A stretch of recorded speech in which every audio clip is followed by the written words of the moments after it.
বলি, বিভিন্ন সভায়ও বলি। তো আমরা চাইছি যে আরও চাকরি, প্রচুর চাকরি আমাদের কাছে আছে, সেগুলো সময়ের অপেক্ষা, সেগুলো আমরা দেব। বন্ধুগণ, তেলিয়ামুড়ার ক্ষেত্রে আমি বলবো এটা একটা নতুন, মানে টুপির মধ্যে আরেকটা পালক আমরা গুজিয়ে দিলাম, এবং আমি নিশ্চিত যে এতে করে যারা যাত্রী স্বাচ্ছন্দ্য এখানে বাড়বে, এবং যারা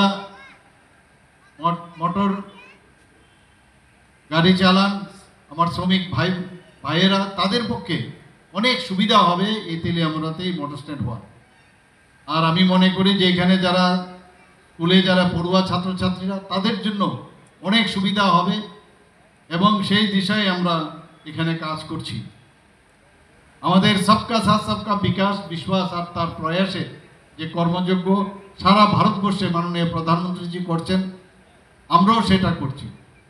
আমরা যদি আজকে এগ্রিকালচার ডিপার্টমেন্টের কথা বলি, সব দিকে আমাদের কৃষক ভাই বোনদের জন্য আমাদের মাননীয় প্রধানমন্ত্রীজি তাদের যে আর্থসামাজিক উন্নয়ন, সেই কাজটাও আমরা করছি। আমরাও ত্রিপুরা সরকার সেই কাজটা আমরা করে যাচ্ছি মাননীয় প্রধানমন্ত্রীজি যে চিন্তাভাবনা, সেটাকে সামনে রেখে।